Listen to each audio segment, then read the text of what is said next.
Boa noite, pessoal da sala 1. Mais uma vez estamos aqui para dar continuidade ao nosso conteúdo. Semana passada nós corrigimos um exercício sobre ICMS, substituição tributária, sobre IPI, ICMS e IPI no método não cumulativo e entramos no mundo do ISS, que é o Imposto sobre Serviços. Inicialmente a minha ideia hoje era passar um exercício de revisão para vocês, mas eu vou andar com mais tributos. Então a gente vai ver hoje aspectos específicos do ISS, assim, dar um pouquinho de noção prática a vocês sobre o ISS e entrar no mundo do PIS e COFINS, que o PIS e COFINS ele é bem mais prático e é bacana da gente fazer comparativos entre métodos de recolhimento para ver aquele que apresenta melhor alternativa tributária. E aí sim, a gente vai fazer uma bateria de revisões, vamos fazer aula de exercícios e aulas de correções de exercícios. Lembrando que a nossa metodologia, lógico, a gente vai entrar no mês de maio, está chegando aí o período de avaliações, mas eu não vou colocar todo o peso da cadeira numa única avaliação que a gente deve fazer no final de maio. Na verdade, esses exercícios que vocês estão postando para mim, eles vão contando como pontuação, para ter um peso, para que quando chegar na avaliação final ela tenha um peso menor.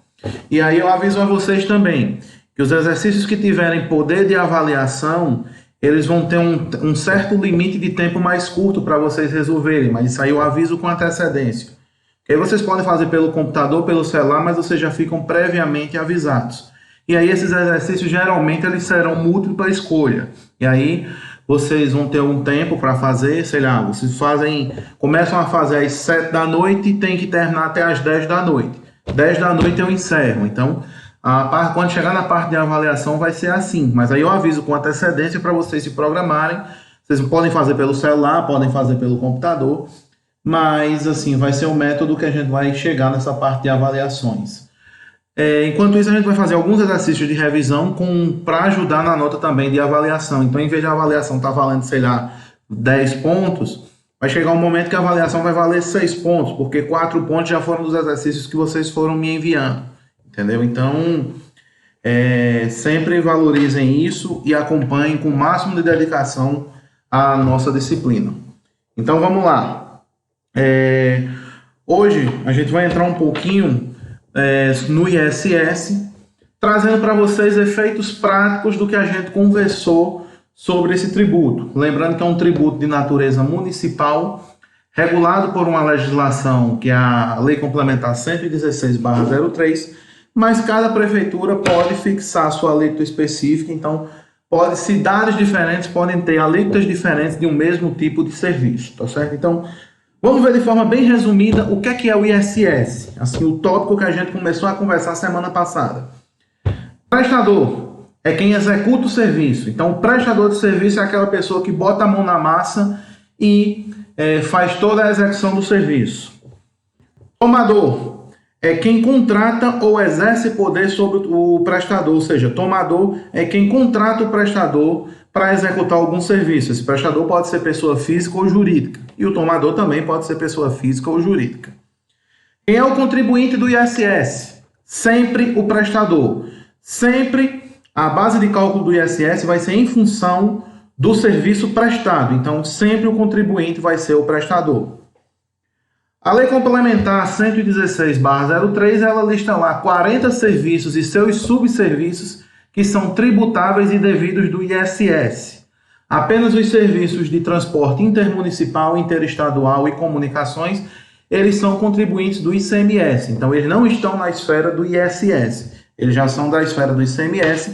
E como nós já vimos, revimos e revisamos e executamos exercícios disso, eles são tributos estaduais. O ISS ele é devido no local do domicílio do prestador, onde o prestador mora e está domiciliado. Entretanto, existe uma lista de serviços que são exceção à regra, e essa exceção à regra, o ISS é devido ao município onde o serviço é prestado. Serviço de jardinagem, demolição, a gente viu essas exceções na aula da semana passada, tá? Beleza, pessoal? Então vamos lá. O resumão do ISS é isso para que vocês absorvam os principais conceitos. E pode ter certeza, tanto em exercício como em avaliação, vai cair essa parte de resumão conceitual. E aí eu quero que isso entre na cabeça de vocês. Tá ok? Então vamos lá. Ainda sobre o ISS. A alíquota máxima é de 5%. Isso é força da Lei Complementar 116/03. Existem alguns serviços que eles são tributados a 2%, se assim as prefeituras permitirem, mas nenhum serviço pode ter a alíquota máxima, pode ser cobrado mais do que 5% sobre o valor do serviço a nível de prefeitura. Mas aí cada prefeitura regula os serviços que podem ter alíquota diferenciada. Agora, o máximo não pode passar de 5%. O prestador é quem emite a nota fiscal de serviços, seja ele pessoa física ou jurídica. Se ele não descontar o ISS em nota, ele será o pagador do imposto junto à prefeitura. Se ele descontar o ISS e receber a nota pelo valor líquido, a responsabilidade de repasse é do tomador. É o que a gente chama de substituição tributária ou ISS substituto.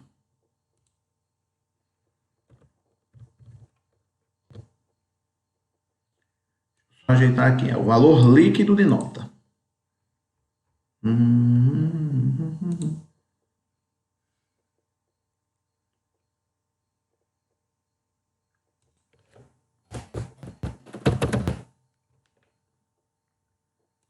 Então vamos lá, retomando o raciocínio. Se não houver desconto de ISS na nota, ou seja, há lá o destaque do imposto, mas o valor bruto é igual ao valor líquido, ou seja, esse ISS não é descontado na nota, então o pagador do imposto, quem vai pagar o imposto junto à prefeitura é o prestador. Lembrando, o contribuinte é sempre o prestador. Mas esse contribuinte, que é o prestador, ele tem a opção de descontar ou não o ISS em nota fiscal. Se ele não descontar, é ele mesmo que paga junto à prefeitura. Se ele descontar e receber a nota pelo valor líquido, quem vai repassar esse ISS é o tomador, ou seja, quem contratou o serviço. E aí é o que a gente chama de substituição tributária ou ISS substituto, que é exatamente, a gente vai pegar 2 exemplos de notas fiscais para isso ficar claro na cabeça de vocês. Ou seja, a gente está falando de uma emenda, está falando de teoria, mas está trazendo aspectos práticos para que vocês aprendam. Então, a gente está vendo como as coisas funcionam na prática, tá bom? Então, vamos lá. Antes da gente entrar no mundo das notas fiscais do ISS, a gente colocou cerca de 4 ou 5 lâminas aí para a gente conversar um pouquinho sobre Simples Nacional. Por que isso? Porque os prestadores do Simples Nacional, eles têm uma natureza um pouquinho diferenciada no caso do ISS. Porque assim, eles não vão recolher o ISS para a prefeitura na forma das alíquotas padrão que a gente está trabalhando. O prestador do Simples, quando ele recolhe o seu documento, que é o DAS, que é o documento de arrecadação do Simples, o ISS já está embutido lá dentro. Então, por isso que não há, no caso do Simples, o destaque específico do ISS, algumas exceções à regra, tá certo? Mas o ISS, no caso do Simples, ele já está embutido na nota. A gente conversou sobre Simples Nacional no nosso segundo encontro presencial em sala de aula. Só para a gente recapitular, o Simples Nacional é um sistema de tributação simplificada para empresas que optam por isso. Tem o portal do Simples Nacional, não basta você se enquadrar pelo faturamento, você tem que fazer a opção, eu quero ser optante do Simples Nacional. E o Simples Nacional é formado por 3 portes. O MEI, que é o microempreendedor individual, ele tem faturamento de até 81 mil ano, isso nós já conversamos em sala de aula, que é aquele cara que é a pessoa física com CNPJ, é aquele cara que exercia uma atividade que não tinha formalização e agora está devidamente formalizado. Microempresa, faturamento anual de até 360 mil. E empresa de pequeno porte, faturamento de até 4 milhões e 800 por ano. Então, o Simples Nacional é esse sistema de tributação. Dentro do que eu pago do Simples, que é um documento que a gente chama DAS, documento de arrecadação do Simples, já vai estar lá embutido o imposto de renda pessoa jurídica, o IPI, a contribuição social sobre o lucro líquido, a COFINS, o PIS, a contribuição patronal previdenciária, o ICMS e o ISS, que é a menina dos nossos olhos na aula de hoje, tá certo? Então, por que eu estou recapitulando o conceito do Simples?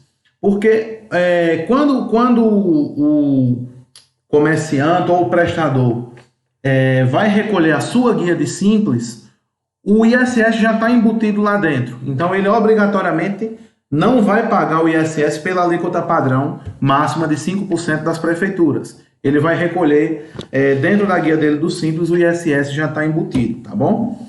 Só para vocês terem uma ideia, espero que no semestre que vem vocês continuem comigo, porque a cadeira que vai dar continuação à contabilidade tributária é uma cadeira chamada Planejamento Contábil Tributário. E aí a gente vê em toda a sua essência, de forma extremamente detalhada, Simples Nacional, lucro real e lucro presumido. Ou seja, essa cadeira vai dar a base da gente entender os impostos para lá na frente a gente entender os sistemas de tributação e fazer análise daquele que represente menor montante a recolher para o nosso contribuinte, tá bom? Mas só dando um exemplo do Simples Nacional. O Simples Nacional ele tem 5 anexos hoje na legislação, foi alterada no início de 2019. Anexos 1, 2, 3, 4 e 5. Esses anexos são de acordo com o serviço, com a natureza da atividade executada pelo optante do Simples. Se é comércio, se é indústria, se é academia, se é escritório de contabilidade. Então, cada tipo de atividade vai ser enquadrada num tipo de anexo. Pegando o anexo 3, quanto é que o cara que é optante do anexo 3 paga de Simples? Paga de acordo com o que está aí, ó. Se ele fatura até 180 mil, ele paga 6% a nível de Simples Nacional, ou seja, 6% em cima de 180 mil, e aí dentro desses 6% já vão estar embutidos todos esses impostos que nós estamos vendo aqui. Por isso que eu estou dizendo, o tratamento do ISS no Simples ele é diferenciado por isso. Assim, ele não vai pegar a alíquota padrão da prefeitura. O ISS do Simples já é recolhido de forma embutida. Então, essa é a exceção à regra que eu estou trazendo para vocês. E assim sucessivamente de acordo com outras faixas. Ainda para efeito de conhecimento, a fórmula do Simples Nacional, a gente não vai fazer exercício disso. Eu estou só trazendo a nível de conhecimento. Não é o objetivo da nossa cadeira calcular imposto do Simples. O objetivo da nossa cadeira é dar noções para vocês. Calcular, vocês estão calculando na essência IPI, ICMS, PIS, COFINS e tendo toda a noção do sistema tributário nacional. Mas Simples não é o momento da gente entender isso. Mas a fórmula do Simples Nacional está aí, é a receita do mês vezes a alíquota efetiva, eu tenho que saber a receita acumulada dos últimos 12 meses, a receita do mês e assim sucessivamente. Mas é meramente a nível de informação. O que é que eu quero que vocês peguem a ideia? Olhem essa tabela que está aí abaixo, tá certo? Então, o que é que significa? Se eu recolhi lá R$1.000 de Simples, como é? Se o Simples Nacional está com todos esses tributos embutidos, e dentro desses tributos que estão embutidos, tem tributos federais, estaduais e municipais, como é que ele é repartido no ato do recolhimento? Então, a legislação diz o seguinte, que, por exemplo, o cara que está na primeira faixa, 43% do que ele paga de Simples vai para a contribuição previdenciária patronal, ou seja, vai para o INSS. 33% vai para a prefeitura, ou seja, vai para o ISS. Imposto de renda e contribuição social levam 7,5% do valor que ele paga de Simples. A COFINS, 12%. E o PIS, 2,78%. Ou seja, os 100% que eu recolho a nível de Simples, se eu recolher R$100 a nível de Simples, as maiores fatias hoje vão para fins de ISS e contribuição previdenciária patronal, ou seja, para financiar o ISS. Então, é só como a gente está vendo como o que é recolhido do Simples é repartido entre União, Estados e municípios, beleza? Então, vamos lá. Uma coisa importante, a gente está falando aqui de um tributo municipal. Então, esse tributo municipal, ele tem que ter notas fiscais emitidas nos portais de cada prefeitura. Então, não existe um padrão fornecedor. Cada prefeitura, quando você, como prestador, você cadastra ou através de meio digital, ou indo na junta comercial, ou por e-mail, depende de cada prefeitura, através de certificado digital, através de senha de contador. Cada prefeitura tem sua regra. Mas você, para emitir notas fiscais de serviço, você tem que ter o cadastro no portal da nota fiscal eletrônica de cada prefeitura. Esse aí é um exemplo prático do portal da nota fiscal eletrônica da prefeitura de João Pessoa. Só para vocês terem uma ideia, tá certo? Então, você se loga lá, bota o seu CNPJ e senha, vai aparecer essa página inicial, e aí vocês têm a opção de emitir nota fiscal. Nota fiscal eletrônica é emitir. É aqui que eu vou emitir uma nota fiscal de serviço, ou seja, tudo que eu estou trazendo da nossa ementa, eu estou demonstrando com exemplos práticos. Então, esse é o portal de serviço da Nota de João Pessoa, e é aqui que as pessoas, os prestadores de serviços que são domiciliados em João Pessoa, vão emitir notas fiscais de prestação de serviço. Ou situações em que, por exemplo, eu moro em Campina Grande, executo um serviço em João Pessoa, mas esse serviço ele se encaixa naquela exceção que a lei diz que o serviço é devido, o ISS é devido no município onde ele é prestado. Então, nesse caso, mesmo eu sendo de Campina Grande, eu teria que entrar no portal da nota fiscal de João Pessoa e recolher por João Pessoa. A regra geral do ISS, mais uma vez, o ISS é devido onde está localizado o prestador de serviço. Algumas exceções à regra dizem, alguns serviços de exceção, dizem que o ISS é devido no município onde o serviço é prestado. Então, vamos lá. Esse aqui é o portal da nota fiscal eletrônica da Prefeitura de João Pessoa, tá certo? E aí, ele tem a opção de você emitir a nota fiscal. Quando você clica em emitir nota fiscal, você já cadastra a competência, ou seja, se é a competência março, abril, maio, junho, assim sucessivamente. Se haverá retenção do ISS, e a gente vai entender por que sim vai haver retenção ou não. O que é a retenção? É você permitir o desconto do ISS ou não dentro da nota fiscal. Se você permitir o desconto, ou seja, se haver retenção de ISS, quem vai repassar esse ISS à prefeitura é o seu tomador, não é você como prestador. Agora, se não há retenção de ISS, então quem vai recolher o ISS diretamente é você, tá certo? Então, a questão de colocar sim ou não aqui na retenção é meramente esse tipo de informação. Eu estou trazendo agora, para a gente encerrar a parte de ISS, dois exemplos clássicos de notas fiscais. Existe a retenção e outro não existe.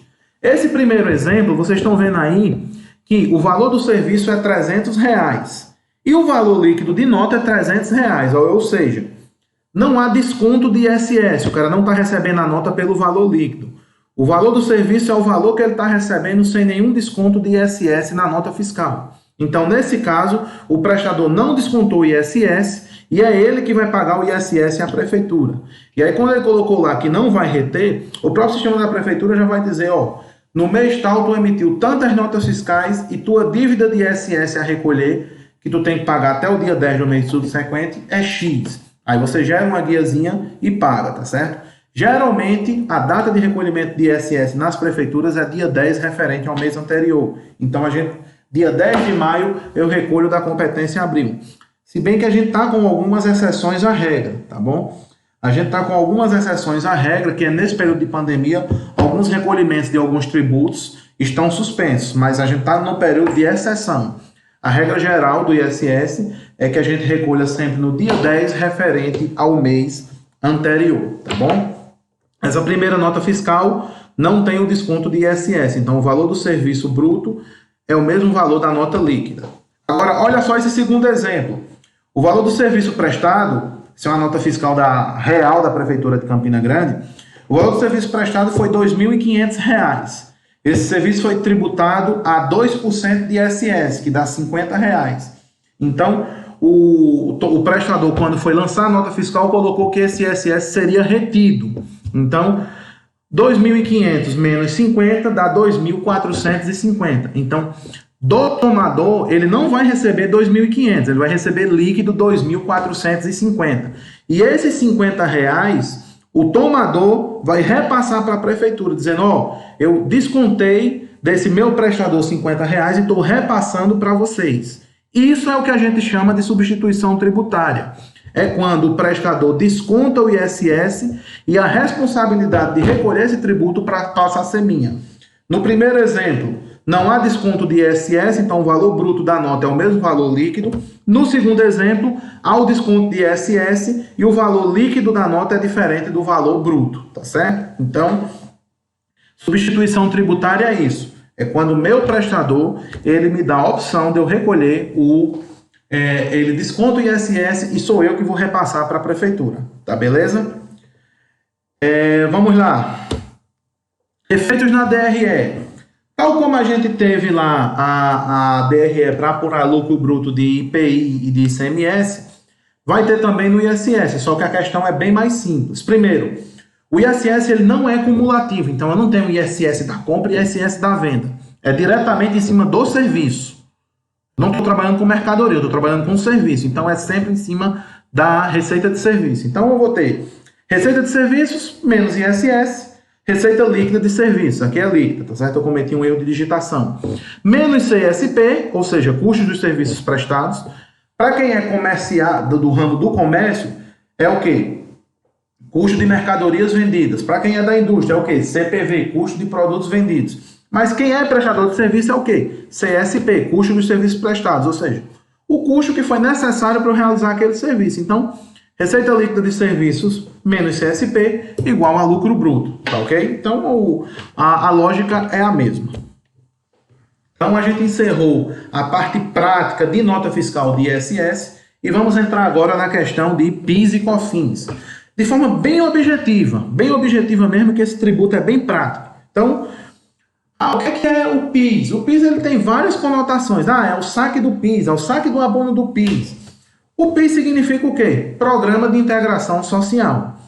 É um tributo que é recolhido em cima da receita das empresas, em cima do faturamento das empresas, e ele serve para financiar exatamente isso.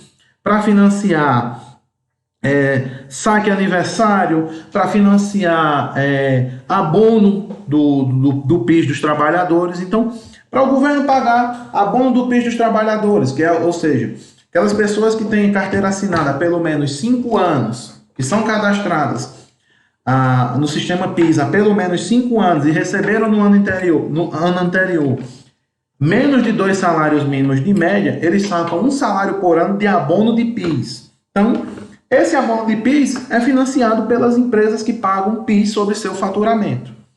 E a COFINS é a contribuição para financiamento da Seguridade Social, ou seja, ela tem o objetivo de financiar, ser mais um auxiliar no financiamento da Seguridade Social, INSS e seus respectivos benefícios. Então, o PIS é o Programa de Integração Social e o COFINS é a contribuição para o financiamento da Seguridade Social.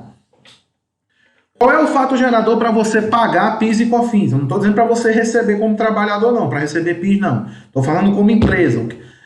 As empresas pagam PIS sobre o quê? O fato gerador: oferimento de receita pelas pessoas jurídicas de direito privado e as que são equiparadas pela legislação de imposto de renda. Ou seja, se você é empresa e tem receita, vai pagar PIS e COFINS. Não tem choro nem vela.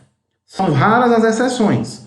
E as pessoas jurídicas sem fins lucrativos, como são os casos das cooperativas, elas ainda pagam PIS sobre o total da sua folha de pagamento. Então, apenas as entidades sem fins lucrativos pagam PIS sobre folha de pagamento. Então, se eu trabalho se eu sou gestor de uma cooperativa e minha folha de pagamento custa R$300 mil, eu vou recolher 1% de PIS para o governo, que dá R$3 mil.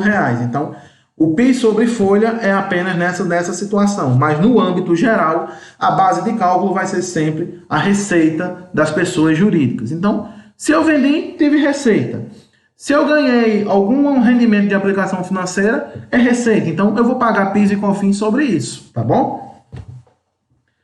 Qual é a base de cálculo do PIS e COFINS? São todas as receitas das empresas, menos as deduções e exceções, que a gente vai ver logo a seguir. O que são as deduções da receita? Devoluções, cancelamentos e descontos incondicionais, ou seja, devolução de venda, ou seja, uma venda que por algum motivo e por força de lei ela foi devolvida, cancelamento por desacordo, por mercadoria defeituosa, em motivos. Cancelamento de vendas é uma venda que chegou a ser concretizada, mas não chegou a ser entregue ao consumidor final, então houve um cancelamento de venda. E descontos incondicionais.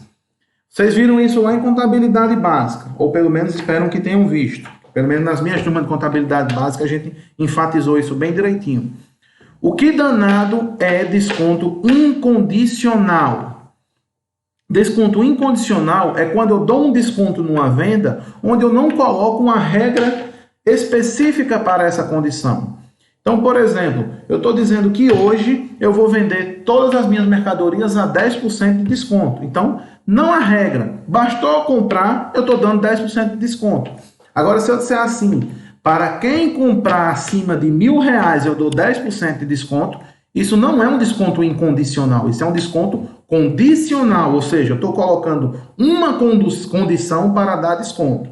E aí o desconto condicional, ele não é considerado dedução da receita de vendas. Então, a base de cálculo é receita de vendas, menos deduções, menos as receitas de exceções, que é o que a gente vai ver na lâmina a seguir. E no caso, e além disso, além dessas receitas, para as entidades sem fins lucrativos, a base de cálculo é também o total da folha de pagamento, tá bom? Quais são as receitas que não são tributáveis, que são as exceções à regra? Vendas de mercadorias para o exterior ou prestação de serviços para o exterior. Vendas para empresa comercial exportadora com fim específico da exportação, ou seja, se a empresa trabalha exclusivamente no ramo de exportação. Reversões de provisões operacionais, como por exemplo, reversões de provisões para devedores duvidosos, provisões para perdas em processos cíveis, trabalhistas, fiscais, entre outras, e recuperações de créditos já baixados como perdas. Vocês vão pagar uma cadeira daqui a 2 semestres, é uma cadeira que inclusive eu estou dando na unidade da Unip da Floriano Peixoto, onde a gente fala exatamente os critérios de se considerar uma provisão para devedores duvidosos. Então, o que é a provisão para devedores duvidosos, ou PDD, como está aí? É uma estimativa percentual de calote, de inadimplência. Daquele valor que eu tenho a receber dos meus clientes, a legislação estabelece que eu posso fazer um percentual X e estimar esse valor como inadimplência. Então, mas assim, a partir do momento em que eu considero esse cara inadimplente, mas eu recebo, eu tenho uma reversão de provisão para devedores duvidosos. Então, esta reversão não é tributável para PIS e COFINS. Resultado positivo da avaliação de investimentos em controladas e coligadas pelo método da equivalência patrimonial, ou seja, se eu invisto em uma outra empresa e recebo distribuição de lucros dessa empresa que eu estou investindo, é o que a gente chama de recebimento positivo da avaliação de investimentos. Então, também essa receita não é tributável. Receita com lucros e dividendos derivados de investimentos avaliados pelo método de custo. Receitas em vendas de bens permanentes, do ativo permanente. Receita com revenda de produtos com tributação monofásica, como é o caso de gasolina, óleo, diesel, perfumes, cosméticos, cervejas, refrigerantes, pneus, entre outros. A tributação monofásica é aquela tributação que ocorre só na primeira fase do processo. Então, existe uma lista de processos que são considerados monofásicos. Então, a revenda desses produtos não é tributável de PIS e COFINS.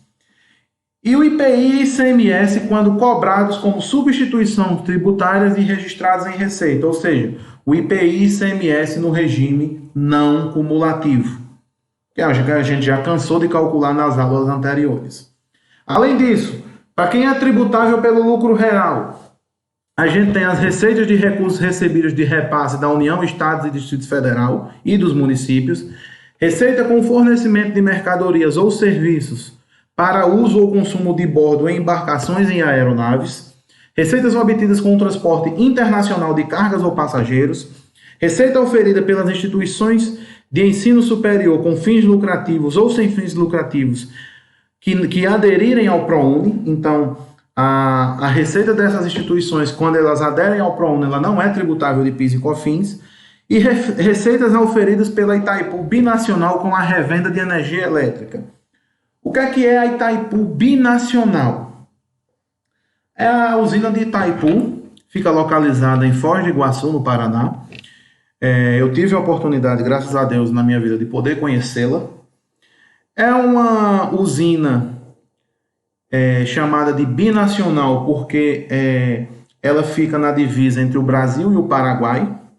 Então, 50% da energia é para o território brasileiro, 50% da energia é para o território paraguaio. Só que 50%, a parte do brasileira, dos 50%, ela não é suficiente para atender ao abastecimento de energia elétrica nacional. Então, da parte do Paraguai, o Brasil compra um pedaço do que seria destinado ao Paraguai, tá certo? E, como é que se diz? Repassa, e como ele compra do Paraguai essa energia elétrica, ela tem que repassar esses custos às concessionárias de energias elétricas daquelas regiões. Então, essa receita oferida também não é tributável de PIS e COFINS, mas Itaipu funciona dessa forma. Teoricamente, deveria ser meio a meio a produção para uso de energia elétrica, mas o Brasil é mais acanalhado e pega a parte maior e tem que dar um repasse para o Paraguai, tá certo? Sistemas de tributação. Isso vai ser um objetivo da nossa próxima cadeira. Eu espero que a instituição permita que eu continue com vocês para a gente manter essa mesma pegada. Lucro real, a gente viu o Simples Nacional e lucro real e lucro presumido. No Simples Nacional, o PIS e COFINS já está embutido lá dentro. Então, não tem, assim, não precisa eu calcular nas alíquotas específicas que são força de legislação. Então, já há uma divisão quando eu pago no Simples, o PIS e COFINS já está embutido lá dentro. Mas vamos lá. Lucro real.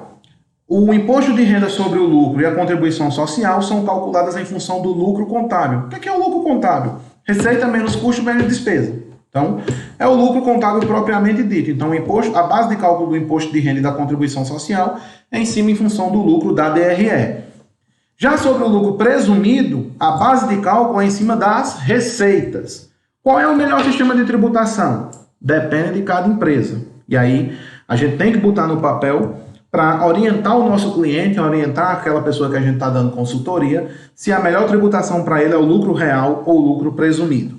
Por que é que eu preciso saber o lucro real e o lucro presumido? Porque o PIS e COFINS eles têm duas alíquotas diferenciadas. Vamos lá. Se você é optante do lucro real, você vai calcular o PIS e COFINS pelo sistema não cumulativo. E mais uma vez, sistema não cumulativo, você utiliza o crédito das compras e abate no valor das vendas.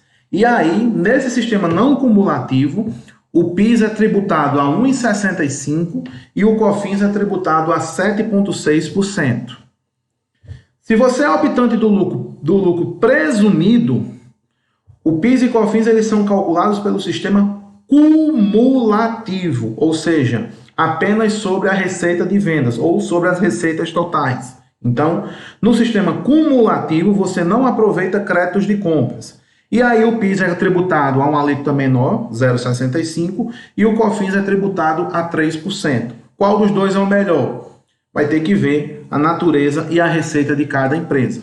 Vamos fazer um exemplo prático para a gente encerrar o nosso encontro hoje. Uma empresa optante do lucro real comprou mercadorias por 50 mil e vendeu por 100 mil. Calcular o PIS e COFINS no método não cumulativo. Então, de forma bem direta, comprei por 50 mil, tal como a gente fazia no ICMS e no IPI, tá certo?